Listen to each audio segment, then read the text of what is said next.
So for the last 2 years, Silicon Valley has been selling one very terrifying story. AI is coming for your job.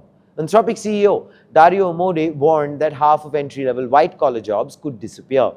Mustafa Suleiman said the disruption could hit within 18 months. Every week, another CEO talks about replacing workers with AI agents. And the majority of media outlets have been running with that. Now, Andrew Young has fired back. Finally. And he says the AI job apocalypse narrative is irresponsible, damaging, and massively exaggerated. In fact, he says the opposite is coming. Not a job apocalypse, an AI jobapalooza. Andrew Young believes Silicon Valley has a narrative problem. And according to him, the people pushing the most emphatic AI doom stories may also have the biggest incentive to do so. In a sharply worded post this week, Young argued that frontier AI labs benefit financially when AI sounds powerful enough to replace humans. Because if AI can replace a $100,000 employee, charging $10,000 for AI software looks cheap, no?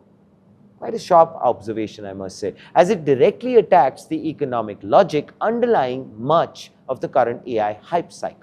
Young further elaborated by openly saying that people should stop treating AI CEOs like labor economists.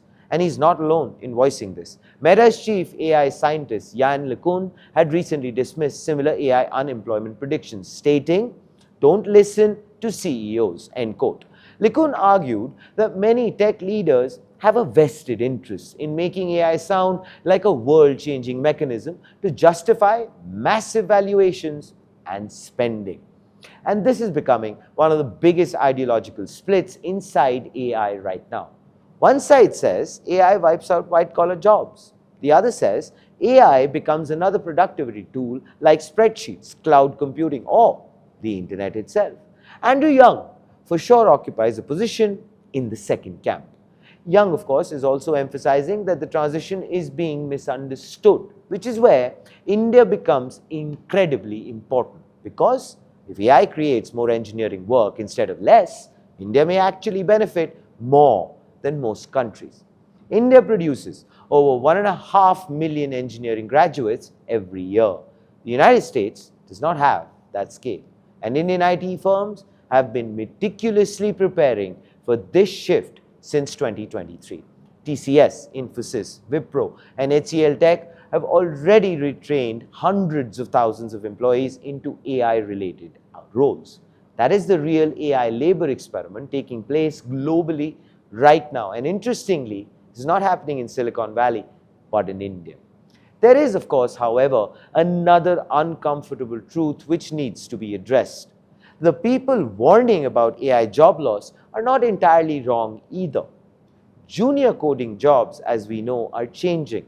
Customer support is transforming. Paralegal work is going through a change. Entry-level white-collar tasks are being automated faster than ever before, which confirms that the disagreement is really about the timing.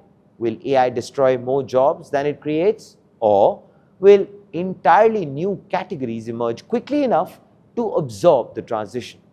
That's the real debate. And frankly, nobody knows the exact answer as yet. Also, of course, there's another reason this debate is becoming complicated.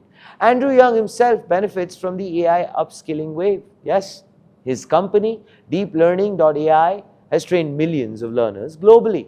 Landing AI helps enterprise adopt AI systems. His entire ecosystem grows if people believe AI will reshape work.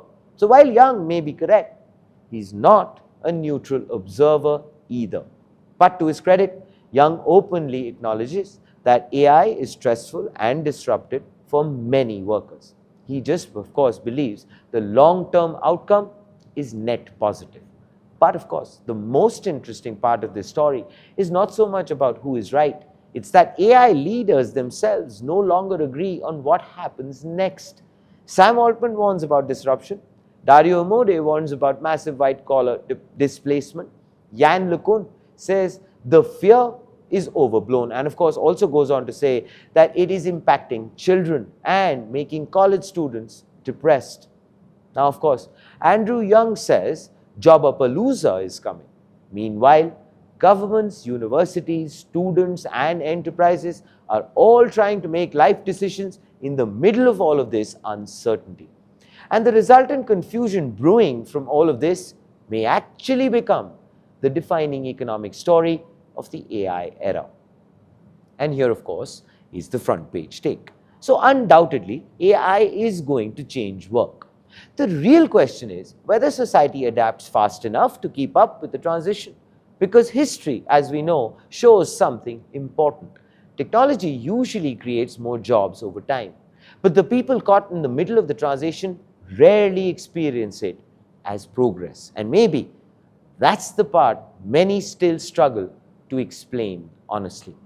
Please do let us know what are your thoughts in the comments below. This, ladies and gentlemen, is Front Page by the AIM Network. Like, share, subscribe, and always remember, think AI, think AIM.